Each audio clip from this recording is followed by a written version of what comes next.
What's poppin', everybody? Welcome to another episode of The Maisie Show. I'm your host with the most. Now, before we begin, please hit that subscribe and that like button for me. Let me know that you're a real citizen, a real active member of this channel. Okay, thank you.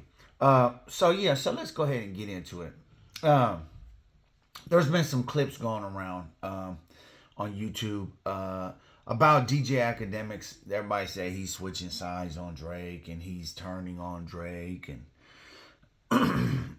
I don't think that's true. I think that so first and foremost, let me say this: DJ Akademiks, even to just plant a seed or say something, is powerful. So the same way that he'd been compromised and he would speak on the negative part of Drake, that makes him like, okay, let's just say if he implies something about somebody that's not true, just him implying that, he has so many people that listen to him, just him implying that, automatically it's going to spread like wildfire. And then in the people's mind, they're already going to convict the person of something that's not true because Axe said it, right? So with that being the case, like, for example, when Akademiks and Sharp were going back and forth, everything that Akademiks said, everybody had basically believed or at least heard it. And then when Sharp was making all these accusations about him having all these diseases and all that stuff, that didn't even really barely see the light of day. He said it and it was just extinguished. You know what I'm saying? So I said that to say anything that Mr. Akademiks says, right? DJ Akademiks, Livingston, anything that he says is basically, it's just it's gonna catch, basically, right? So there are some clips going around where he's basically saying, look, Drake, you my favorite, but I'll be honest, you're really messed up. Drama paid you for a feature, you smashed his girl. I think him and Metro are beefing over a girl, he said. Wayne, so everybody knows about the thing that with Wayne's girl, when Wayne was in Rikers and all that stuff, he's supposed to snatch his girl.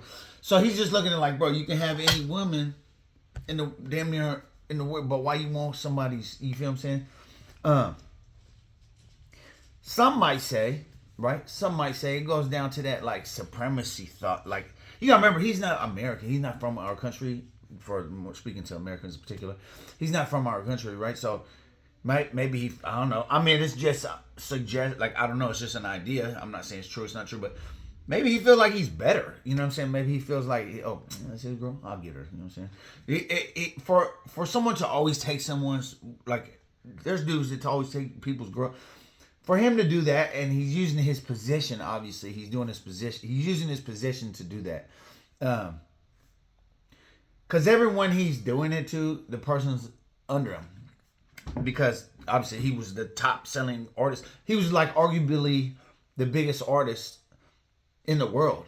Like, if not America and Canada, 100% sure. But possibly, arguably, he was the best in the world, right? So anyway, so you can have anybody, right? So obviously using your position, you're using your financial leverage or your status, whatever, to to get somebody's, you feel me? Like, why would you do that? So do I think that Akademiks is turning on Drake? No, not at all. I think that this is what I believe. I believe that Akademiks might have been a little bit, I guess you could say, a little bit maybe frustrated with something with Drake. So a while back, so Joe Budden and Akademiks were on Joe Budden's podcast, and they were talking about some stuff pertaining to Drake being such a fan and all that. He paid like 30 bands for, I don't know what it was. Y'all can look it up, but look up Akademiks on Joe Budden's podcast talking about Drake. And he's talking about paying 30 bands for something in support of Drake. So he dropped 30 bands for whatever it was, right?